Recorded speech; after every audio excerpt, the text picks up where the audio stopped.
policy. You had 60,000 cases yesterday. Do you have any sense, or does the task force have any sense of what is driving that? That's the highest level in 6 weeks. Why are we still seeing cases at this level? Yeah, well, I mean, there are several things to look at, but the case metric is not the most important metric. The most important metric are the following. Hospitalizations per day are coming down. Deaths per day are coming down. Number of people in the hospital is 47% lower than it was since its peak. The number of people sick with COVID illness coming to the emergency room is 1.6%, as the President said, the lowest number since the pandemic began. All of these trends are positive. The cases per se are defined by tests. If I tested 1 million people, I would see more cases. The only thing that counts are the problems with the cases. So when we see that hospitalizations per day are coming down, people are not dying as much. These are all very positive trends, and that's exactly what we want to see. So Dr. Atlas, go ahead. Dr. Atlas, Yeah. Dr. Atlas, is there any bad blood between you and Dr. Deborah Birx? No, I saw the story, and really a super journalism story. Dr. Birx speaks for herself, but that's a completely false story, and she denied it today. So it's completely false. It's been 7 weeks since we heard from her. When do you expect a vaccine? Yeah, so this is a very important question. The vaccine is proceeding at an extremely rapid pace, as we know. Everything's being done simultaneously so that the logistics and the technology in place to deliver it is ready to go, as everyone knows. And it depends on the data, okay? The data is being monitored by an external group of experts called the Data Safety Monitoring Board.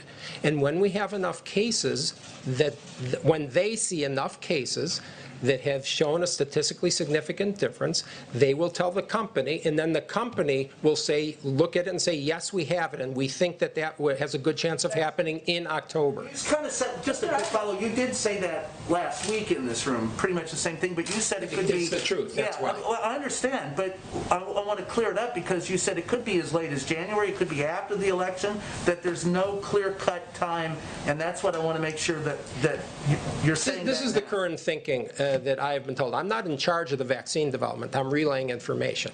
And what I've been told is exactly what I said, and there will be 100 million plus doses available by the end of this year. It is highly likely we will have a vaccine before the end of the year, and it is also likely that we will say the data is good, we have the vaccine, and then it will be submitted, of course, for approval and authorization sometime in October, but it depends on the data. No one can really say with certainty when it's coming. That's just impossible. I don't see the data until the data happens. Dr. Allen? Yes. Can I Dr. Redfield today said that more than 90% of the population remains susceptible to coronavirus. Do you agree with that assessment? Yeah, I think that Dr. Redfield misstated something there. And so he misstated last time and I'm going to answer your question if you let me finish. The data on susceptible that he was talking about was his surveillance data that showed that roughly 9% of the country has antibodies. But when you look at the CDC data state by state, much of that data is old. Some of it goes back to March or April before many of these states had the cases. That's point number one. Point number two is that the immunity to the infection is not solely determined by the percent of people who have antibodies. If you look at the research, and there's been about 24 papers at least on the immunity from T cells, that's a different type of immunity than antibodies. And without being boring, the reality is that according to the papers from Sweden, Singapore, and elsewhere, there is cross-immunity, highly likely, from other infections, and there is also T-cell immunity. And the combination of those makes the antibodies a small fraction of the people that have immunity. So the answer is no, it is not 90% of people that are susceptible to the infection. So I guess my question is, I'm not a doctor, I defer to your expertise on this and to his, but so Americans hear one thing from the CDC director and another thing from you. Who are we to believe?